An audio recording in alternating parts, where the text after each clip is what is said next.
Ramogi TV.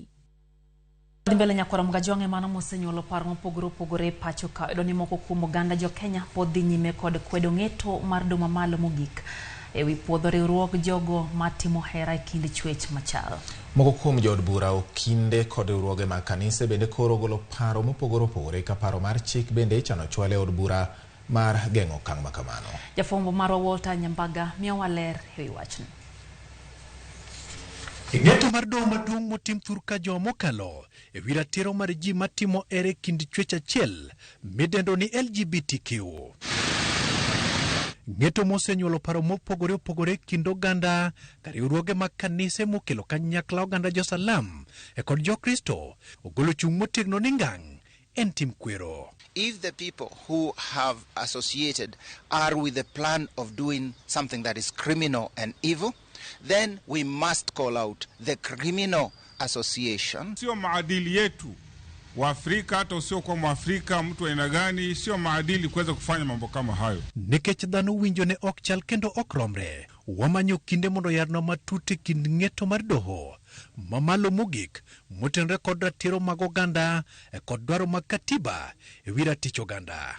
Supreme Court okowacho ni koro joma identify themselves as gays and lesbians koro riwre ikeny. No. Court okowacho kamano endo, katiba marwa ma Kenya ka king'iyo article 45 sub article 2 be otamre keny mar chuo ama mar mine. Katiba wacho ni keny en mar nyako gi wuoyi, opposite sex.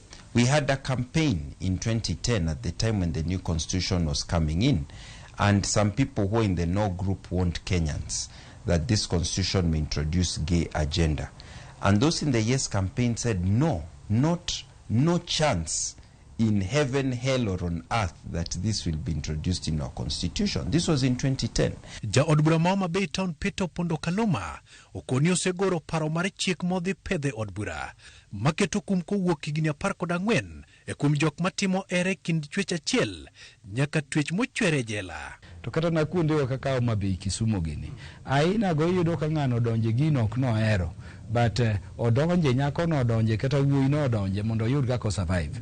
Dichuo materore gi dichuo ne waonge go gi nying, dhako materore gi dhako wadgi iluongo nang'o gi dholuo onge, matieni gigi ne gin kido ma ok kitwa. Gimosetimore ni wan gi chike Kenya ka ma temo wacho ni timbe aina go chiko koyie kendo koyudi kitimogi to in jamakosa ma twech mare ni ga 14. Thuolo oyie ni ng'ata mok mor gi chik ma bunge oloso mondo dhie doho maduong' High Court mondo ler ni High Court shida men godo gi chike goendo.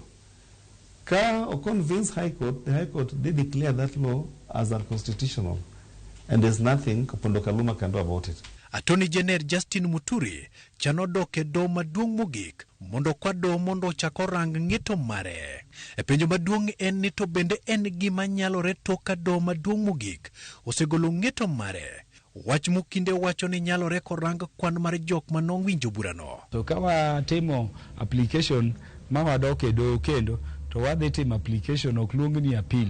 Nikech appeal koro onge machane do mamalo ok nyal appeal kamoro. Iluonge ni review mateni kwa do no mondo ng'i bura mano ng'ado ni be no ng'ade maber.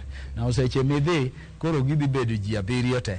To seche midhi bende chiwo points manyalo paro ne kata na jok moko mano dagi ka ni negi ng'ado bura marach. Mondo koro walok chike ma Kenya ka ma koro wayie ni ji same gender oriwre e keny nyaka koro wachope referendum. To ka jo Kenya tamre ni podo kwa yie to article 45 sub article 2 of the constitution will not be amended. En chiko it kod rito kabende kwayo mar winjo bura mose ng'ade kod do maduong' mogik inyal chak ng'adi mopogore kod kaka ne ose ng'ade. Walter Nyambaga, Ramogi TV.